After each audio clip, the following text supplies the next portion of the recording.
My name is Danielle Teal, and I'm a community dance artist and dance professional and researcher based in the UK. And I just want to say a big thank you to you for inviting me to be part of your series of workshops.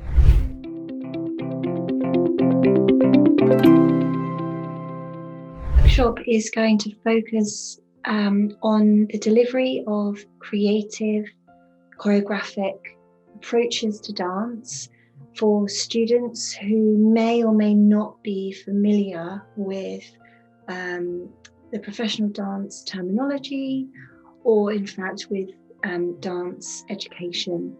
And so this will be aimed at students who are possibly taking dance as part of their curriculum in physical education, but not vocationally or in a regular dance setting. Today's workshop, because of the nature of delivering online, it will offer you the opportunity to try out tasks as a group or as an individual, depending on how you're taking on the information. Obviously, as I'm an individual, it's challenging for me to offer you examples of ways that you can work with others. So I'm going to do my best to describe some of the concepts, but I also wanted to provide you with some resources. So I'm going to send alongside this video, and therefore you should have in front of you, I hope, the notes that break down the workshop content that I'm offering. If you have any questions following on from the session, then please do send them to me, and I'm happy to answer as much as I can. So I've chosen to base this session today on the use of the ballet port de bras, and the workshop's going to follow a structure that offers tasks that could all be delivered within 1 hour session, or could be broken down and delivered over the course of a term with a group of dancers, depending on how well you know them or how experienced they are at working with you. The ballet port de bras is going to be used as a frame, and that frame will then be the kind of structure on which we hang different creative ideas, so that we can explore the body as an individual, then explore that in relation to a partner, then move that on to devising something as a trio that expands from something that starts very static on one spot and involves by the end a fluid, moving, traveling piece of dance. Hopefully this workshop and the content within it will enable dancers that you work with to begin feeling that they can make their own choreographic ideas, that they can master movement that suits their body and suits their individual style. And so the tasks that I'm giving you will be applicable to any dance style that you might work with, and any student that has an experience in any dance style. So the ballet frame, the ballet port de bras frame that I'm going to use, can be replaced by an alternative. And I'm really just using that because that's my own dance background. And I wanted to start by showing you how you can develop tasks from something very still to something that evolves across the course of an hour or longer, depending on how you choose to take the information. So this workshop will have 5 tasks in total. The first one is a fun, free, playful warm-up task, and that's really set up to get the students into the space, feeling confident, feeling open to trying new things, giving them freedom and fun.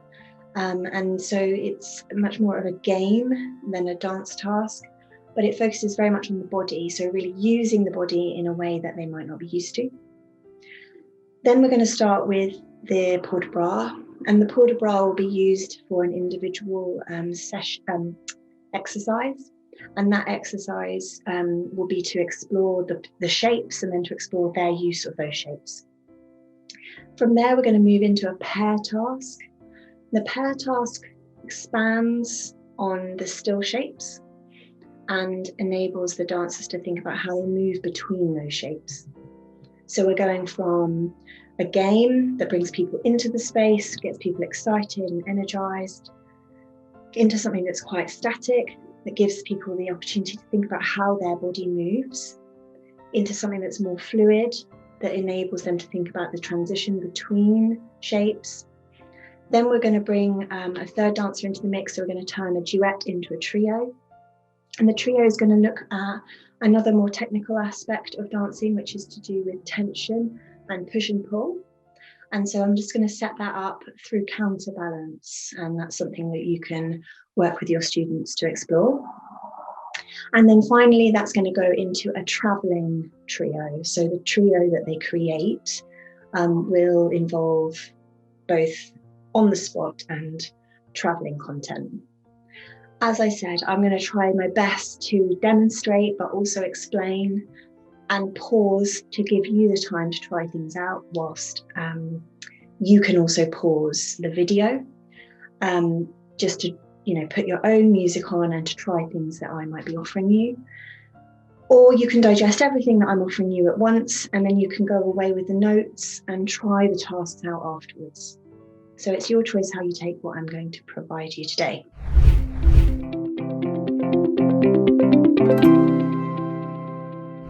So I'm going to start off with the explanation of the warm-up game.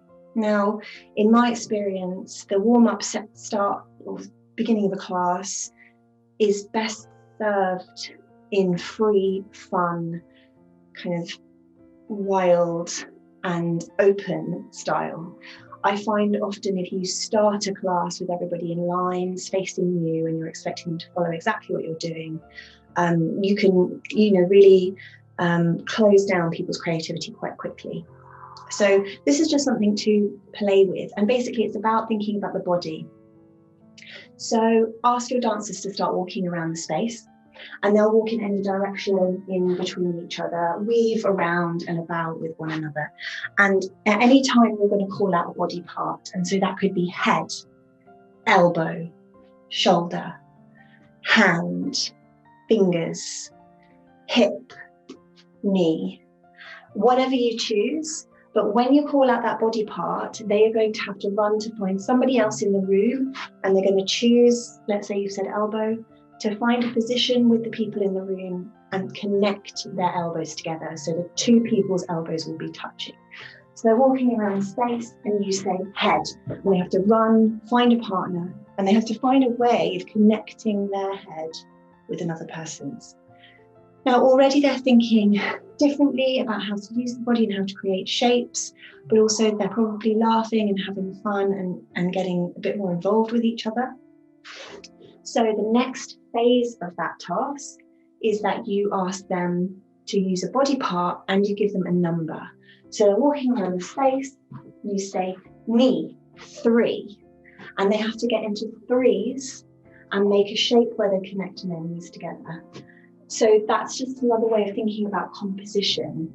They're bringing in more dancers, and they're going to have to think differently about what shapes they can make. Do they all connect in the center with their knees, or does one person connect to another and that person connects to another in a chain? Just an example of two potential compositions there, something circular, something long and thin. So the final layer of this game is that you have to move within the shape. So for example, people are walking around the space, you call out shoulder 5, everybody runs, they get into 5s, they negotiate into a shape, they're connected with their shoulders, and then you say, okay, now you have to move that shape, and they stay connected whilst they're moving. So they might choose to move in an undulating way, they might choose to try to travel across the space in their connection, they might choose to lower in the shape and lift back up again, and you don't have to set that, because your dancers will start offering you those suggestions because they'll start doing whatever makes most sense to them at the time. If for any reason your dancers find this a really challenging task and they're really uncomfortable and they don't have any ideas, then you can be more prescriptive. So you could say, move slowly from one side of the room to the other. Or you could say, move quickly down to the floor. And then you can see whether they're able to manage those things. And once you see, you can then offer them the opportunity to choose how they move in their shape. I would recommend that this is a game, so it should take you no more than 5 minutes in a workshop setting. If you're in a workshop setting right now as a group, why don't you just try the game out together? Nominate someone to be the leader, choose a piece of music that's really fun and gets you grooving around the room, and try out the task.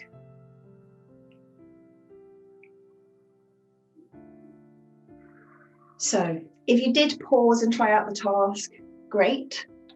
If you didn't and you actually are digesting this information as an individual, that's totally understandable. Please do take a moment to pause now if you want to make any notes or write down any questions you have about how this task might work with your group, and if you need to get into more information from me about how you to deliver it.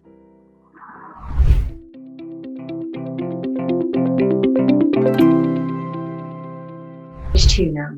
Now stage 2 is bringing the individual dancers into the space in a more structured way. If for you that involves being in a circle, great. If you'd rather be in lines, that's also fine. But you need to give the dancers enough space to be able to experience the whole kinesphere. And I'm going to use the ballet port de bras. I'm just going to use the first 3 positions because I just want to create 3 unique shapes.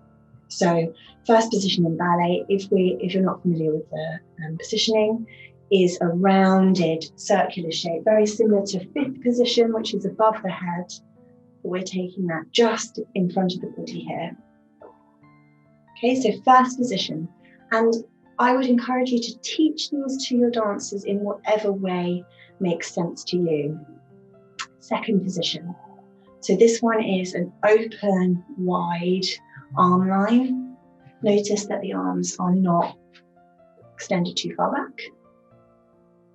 And then the next one, third position, is a combination of first and second. So one arm is in front of the body, one arm is held into second. You're creating a rounded arm line. And you can teach this as a sequence for your dancers if you wanted to, bringing the arms to first, to second, one arm comes in front, open, the other arm in front, open, lower. Or you could try something more funky. 1, 2, 3, and 4, 5, 6, rise and lower. Something that just gets them through the shapes. And all we want to do is create the simplicity of those shapes. Once you feel that your dancers have grasped those shapes, and for some of you that might be quick and easy if you've already worked with ballet terminology, this is where you bring in the creative concept. So in the warm-up, we've already started thinking about using our bodies in different ways, connecting with body parts, and then thinking about how you would move within those connected shapes. So for this task, you really need to think just about your own body. So I want you to encourage your dancers to move within those shapes in a way that suits them, but distorts how the shape looks. I'm going to give you an example. So from first position, the position itself is going to stay still, but you're going to move around that shape in a way that distorts your body. So you can extend, you can curve, you can try and take the arms in different directions and in different levels. But you're asking the dancers to move their bodies within an existing shape. So just see how they respond to that. You can offer them some examples, like I just said, extend, change the level, change the direction. Or if you think that your group will enjoy and relish the opportunity to just get on with that, then give them an opportunity to do that.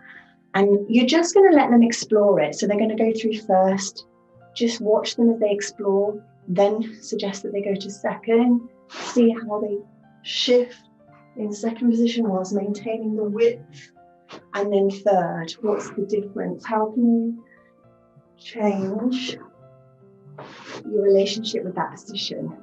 And you can encourage them to use the floor as well. I know that I won't be able to be seen on screen if I go to the floor, but they could sit, lie down, be on their side, changing the relationship between that shape and the space around them and their body.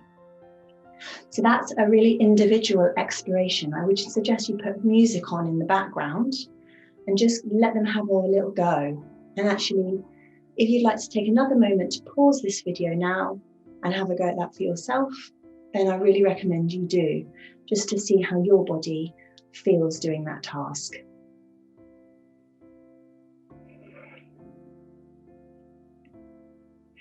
So if you did just try out that task and pause, just make some notes for yourself about how it felt to explore through those shapes, because whatever you're offering your students, you need to understand how it feels for you as well.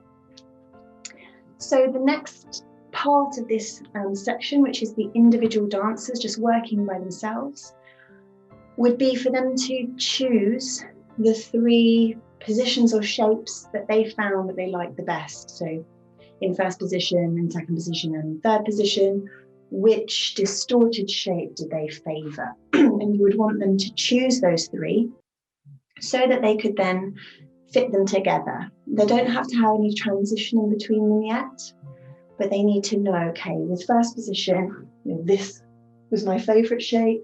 In second position, this was my favourite shape. And in third position, this was my favourite shape. And they can hold each one of those shapes. So I would say that this task is a fairly long process for an individual dancer to do. And I wouldn't want you to give them too much time or for them to then start to get distracted and not feel like they're engaged with what they're doing. So really make sure that your dancers are quick about trying to decide. I would say this should take no more than 5 minutes. And then very quickly, I would then bring your dancers into 2 halves and just allow them to watch each other. So one half of the room watches as the other half of the room show their shapes. And ask your observers to offer critical feedback. So critical feedback doesn't need to be about saying what you like. It's about saying what you see. So using descriptive language to say what you are observing. For example, Danielle was extended, twisted. She had focus down the lower line of her right arm. These are things that they need to get used to in ballet terminology and in dance terminology. So it's useful for them to be looking at what they see, not what they think of what they see. Obviously, they need to swap over, make sure that they've watched each other on both sides of the class. And then from there, depending on how you manage your behaviour in your group, I personally would pair up people, but if you choose to let them make their own decision about their partner, then that's fine. But I would pair people up from one half and the other half into a duet. Let them go into the space and find their own place where they're going to work together. So this brings us into task 3 of this session. Task 3 is all about duets, and it's all about weaving those static shapes that they just made in and around each other. So they're really thinking about themselves as the poles around which they're weaving in and out and around one another. So potentially you could ask them to start setting up by standing facing each other, and they would need to remember the 3 shapes that they chose in the second part of the workshop. So whatever those 3 shapes were using first, second and third position, they would use those shapes for this task.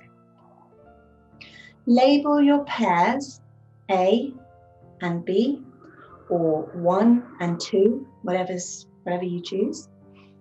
And 1 or A will go first, and 1 or A will take their first static position and hold that position. B will be given a choice of whether to weave over, under, or through the shape that they see. So this is where it gets difficult for me to describe and show this task, but if you can appreciate what I'm saying, I'm going to use a simple shape. If I'm person A and I'm holding this shape, person B can weave under, over, or through the shape that I have created. And when they get over or under or through, they will then take their next shape. So person B will then be taking their first position, whatever it was, and holding it still. And person A, who was still initially, comes out of the shape and chooses whether to weave over, under, or through so that they can create their second shape. Person B releases from their still shape and goes over, under, or through their partner to create their second shape, and so on. So this is a game of A, B, A, B. You move, I move. You move, I move. They're using the still positions that they created in their individual task, and they are defining the movement around one another using 3 simple instructions: weave over, weave under, or weave through your partner to create your next shape. I hope that that's clear. This is a pair task. If you are in a scenario right now where you can work in pairs to try out, then please go ahead and do that now and pause the video so that you can take the time to do so with some music on in the background so that you can enjoy trying out the task.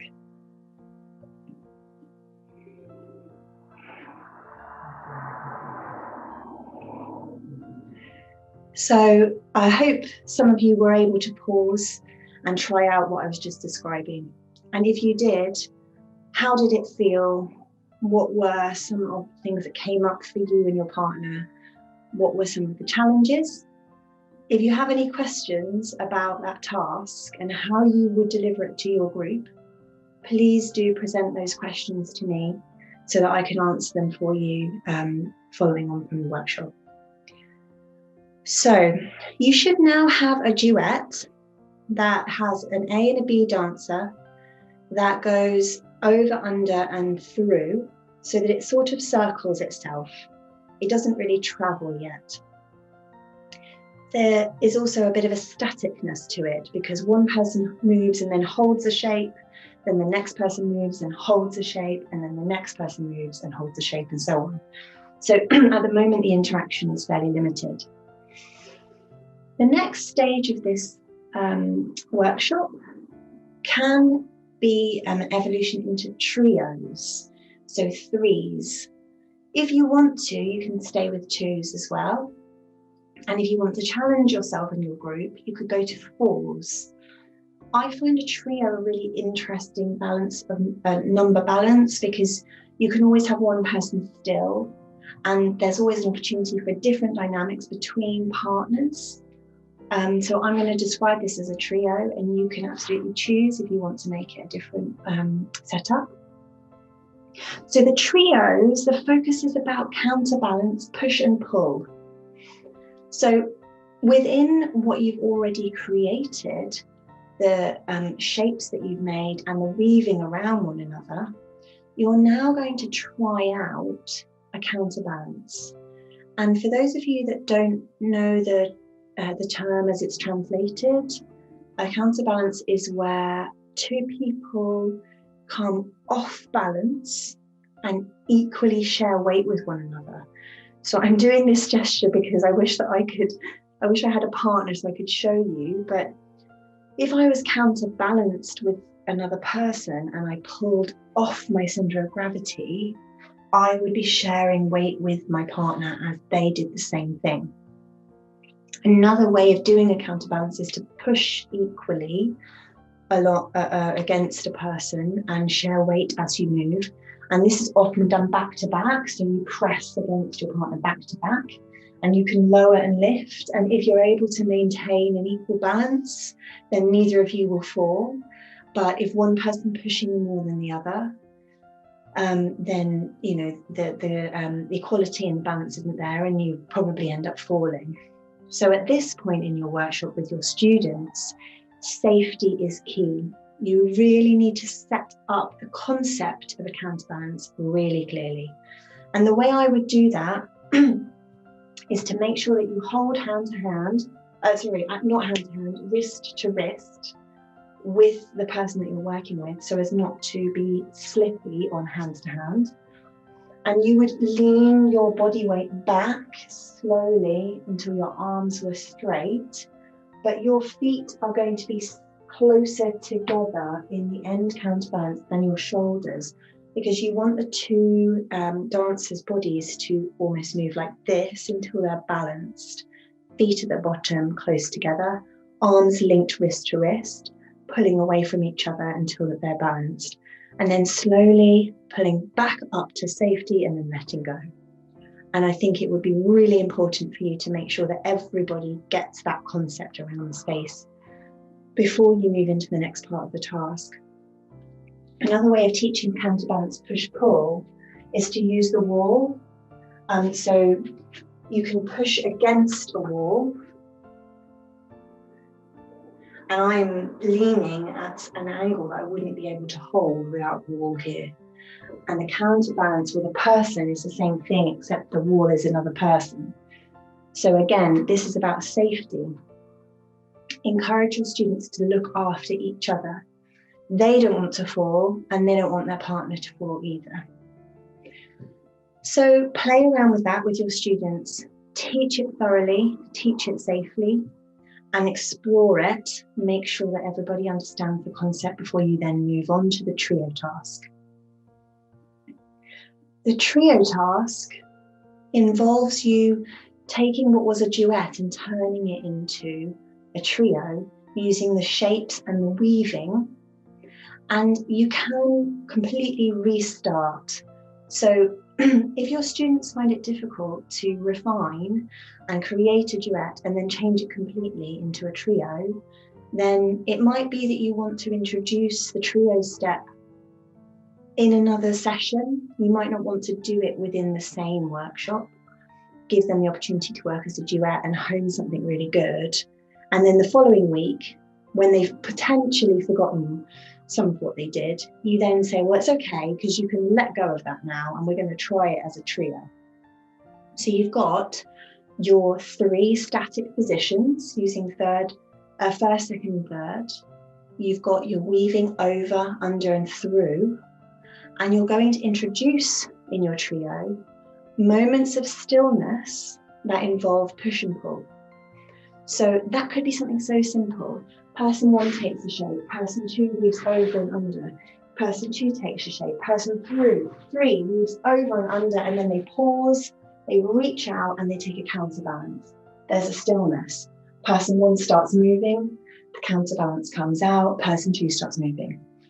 It's as simple as that, but it's about bringing in the concept of this tension and release, which can bring a different dynamic to their choreography.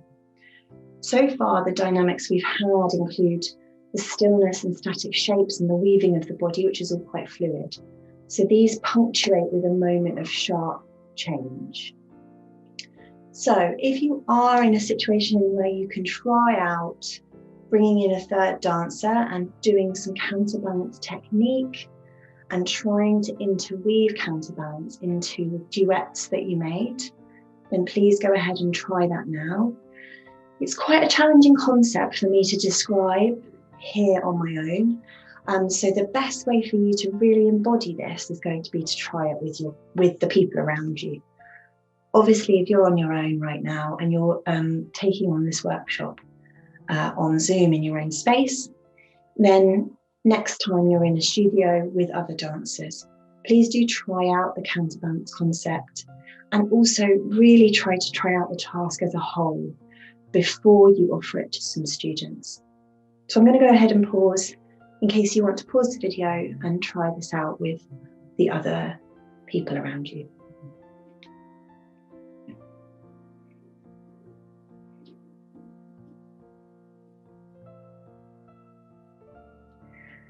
So if you did pause the video and give that task a try, I'd be really interested to hear what were the challenges for you.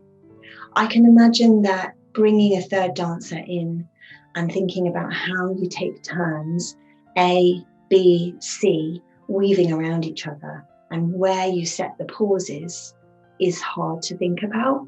And this is where the students have their total ownership over their trio. You have offered them the menu of things that they need to include. They're still shapes, the over, under and through weaving around the partners and punctuating that with moments of tension through push-pull. And those are still, and they can put them anywhere within the trio that they've made. So there's no specific direction about where they need to be.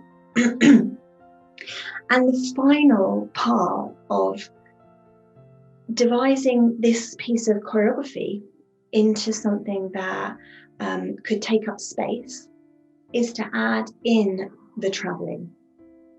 So at the moment, whilst they've been weaving around each other, this piece of material that they're evolving hasn't moved anywhere else in the room, or certainly there hasn't been the instruction to do that, although some dancers may take up more space than others naturally. So the final part of this task is that within their trio, they map out in the space a point A and a point B. A point A is the start and a point B is the destination. And that mapping of the room really helps because it gives them a focus and a direction, because what you're wanting them to do is expand something that was static and take it across a space instead of keeping it somewhere really still. So that's going to involve them adding in content. So for your dancers, depending on their experience levels, you could do this very simply by listing a number of actions that they might want to include in order to expand the movement, make it travel. For example, you could suggest roll, turn, jump, slide.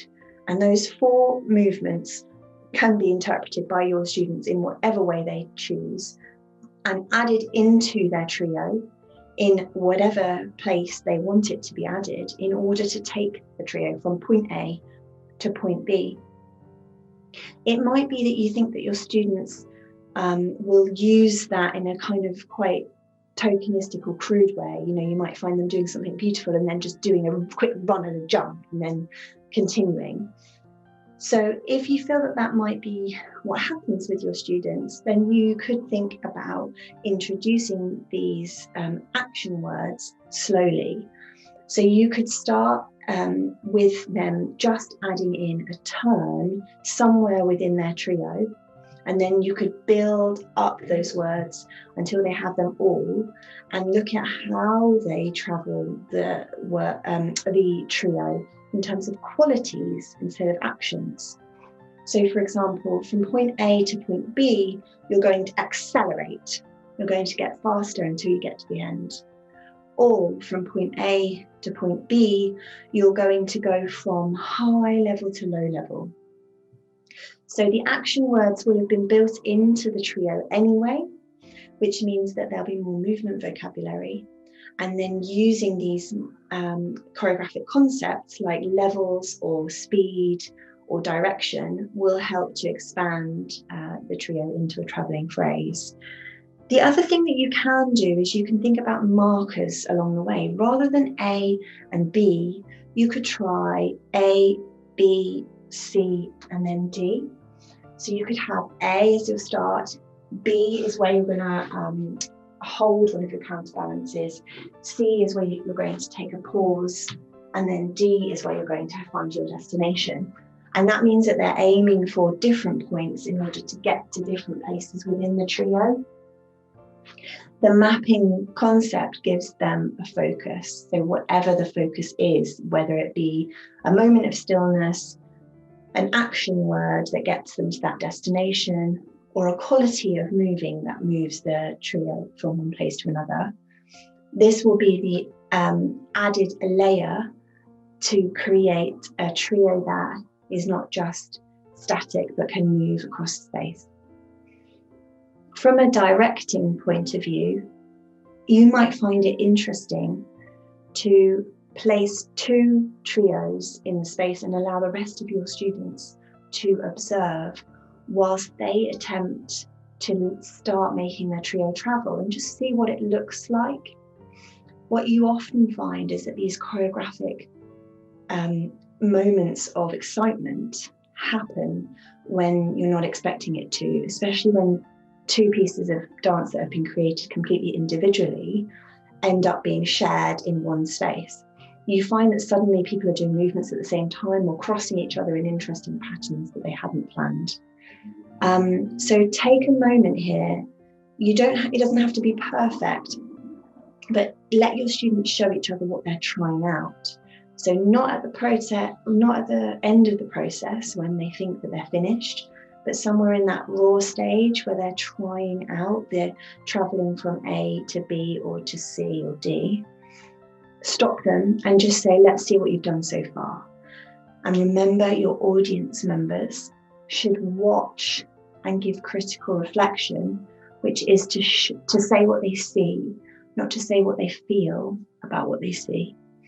So if they say what they see, something like, a moment of dynamic energy happened when Catherine did a jump here and James did a jump here. And it happened at the same time. It was such a coincidence. It was really dynamic. I haven't given an opinion about what I've seen there. I've just stated that that was a moment of dynamic energy. I hope that makes sense.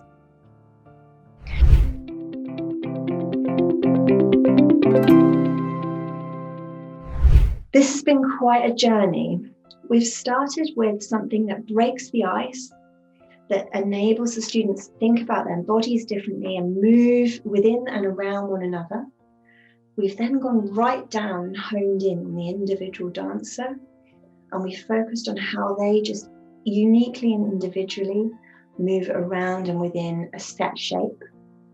We've then taken those shapes and we've started expanding them with a partner and thinking about how they lock in, interweave and connect with one another.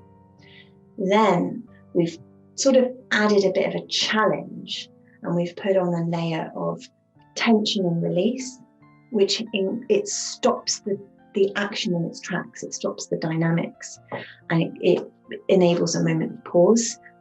Then from the trio into something that evolves, you're looking at how that travels around the space. And as directors, you're going to look at how that looks if you put two trios alongside one another. This workshop has covered a lot of different concepts of movement for dancers. It's looked at the body, it's looked at the articulation of body parts, it's looked at how we take up space with the body, and it's looked at how we make shape and how we distort shape. So in terms of an aesthetic, it's really focused on the individual body and what that dancer can achieve and what is comfortable and suits the dancer's physique and physicality. And so that's very inclusive, and it stops there being any sense of hierarchy in what movement is good or not good. Then we've looked at movement within and around a partner. Again, these are very simple concepts: move over, move under, move through. Those can be interpreted however the dancer wants. So it's free and inclusive, it's very accessible. Any diverse range of dancers with any experience can access that idea. And it also gives a new dynamic to the movement, it enables fluidity, and it sets up for them that shift, that transition into the pair work. Into the trio work, which is the push, pull, and the freeze, tension and release. There's a lot of students who find when they're choreographing that they just forget that they are allowed to stop. So counterbalance gives a really good opportunity for students to think about how they just take a breath within choreography that they're making. And then finally, once they've created what will probably be a really beautiful trio, they're going to try to expand that, and they're just going to try and take up as much space as they can moving from A to B. And lastly, I think it's so important that within any dance context, we set the students up as observers and as critics of dance, as well as bodies and as choreographers. So taking a step back and taking a role where you can appreciate as a director what you're seeing is so important for your students' development. So I hope that this has been a really useful workshop, which has given you a whole load of content. I know that in this context, it's difficult to try out everything. I really hope that the pauses that I've offered during my explanations have really helped you to try things out for yourselves or with partners or your group if you happen to be in a group. Here in the UK, we're still not allowed to work indoors with anybody and outdoors only in groups of 6. So I understand that what I'm offering currently might be really challenging at the moment, but we hope for a time where we're all going to be back together, moving, connecting, and being really collective as a body of people in a dance studio again. So thank you so much again for inviting me to contribute. I really hope that you've enjoyed the session, and I look forward to hearing your questions and feedback. Thank you so much, and take care, everybody. Bye for now.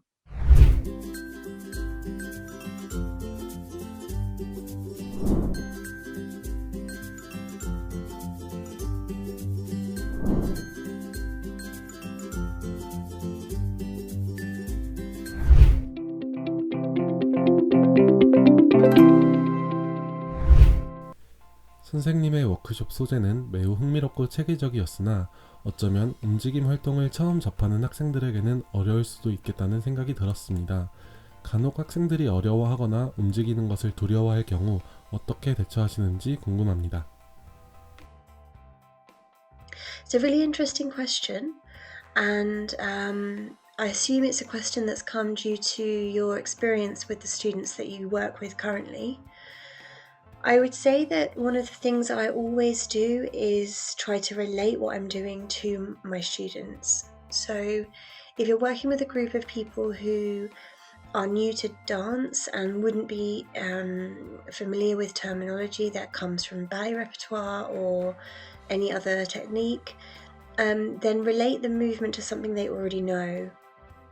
It could be something really simple like a shape or an image, or just relate it to the space that they're currently in. So directional relationships such as the window or the door or the ceiling, or something that is really tangible and really quick and easy for them to connect with. I would also say that there's a really valuable connection between dance and gameplay. And playing games can often be a really great way into movement vocabulary that's unfamiliar. So really throwing students into activities that feel like they're not dancing even when they are. 발레 폴드 브라를 사용하여 움직임을 만들 때 발레 용어를 가르쳐주는 것이 필요할까요? 아니면 그냥 선생님이 하신 대로 1번 자세, 2번 자세라고만 하는 것이 좋을까요? That's another really great question, and I think that as you probably saw in the workshop that I taught, I do use ballet terminology, but I also relate the ballet movement to everyday actions, and I also give it basic terms like 1 or 2 or A or B. Again, I think that makes it relatable for the students. I also think it's easier for them to connect with what you're doing if they understand the language. I don't think it's necessary to always use ballet terminology, but I also think as you begin to challenge your students and you give them more ways of expanding their skills, you can then bring the terminology in, and it gives them some ownership over their new learning. So I think that maybe in an initial relationship with students that have never danced before, the terminology can be alienating. But after some time, I think it's a really important thing to respect their learning and respect the development of their skills and to bring the terminology in. 학교 학생들을 위한 움직임 활동에서는 음악이 빠질 수 없는데 움직임 활동을 위한 음악을 선정할 때 고려하는 사항이 있으신가요? In short, yes, I think it's so important to select your music carefully. I think there's a few reasons. Music evokes emotion and atmosphere. So the environment and the vibe that you want to create can absolutely be set by your music choice. So I think you have to be quite careful with familiar music in order to make sure that you don't bring up, I guess, with things that are related to lyrics that the students already know. So it's good to have music that is removed from day-to-day social music listening. But I don't think it's a problem if you do have lyrics, as long as they don't have a kind of they don't take over from the environment that you're in, and that the atmosphere that you're trying to create. I would also say that you have to be really mindful of choosing music with different energies and different pulses, so that your class has a flow that kind of goes in an arc up and down, and the music can help you with that. So maybe you might start with a fairly lyrical piece of music, for example, for a warm-up. Maybe you'd go into something that's very soundscape-esque, which doesn't have any particular pulse to it. Maybe then you'll go into a very structured 4/4 time piece, and then shift from that into a 6/8 time, which has a kind of bouncy rhythm. Then you might want to pull back again and go into a slow waltz. Whatever your choices are, I think they should relate to your themes, they should relate to your dance style, but you should be mindful of the environment, the atmosphere that you're creating, both in terms of emotional relationship and in terms of energy and the pace of your session. So I hope that was useful, and thank you so much for the questions, and please do let me know if you have any other questions that I can answer for you, and I'm happy to do so on email. Take care, thank you.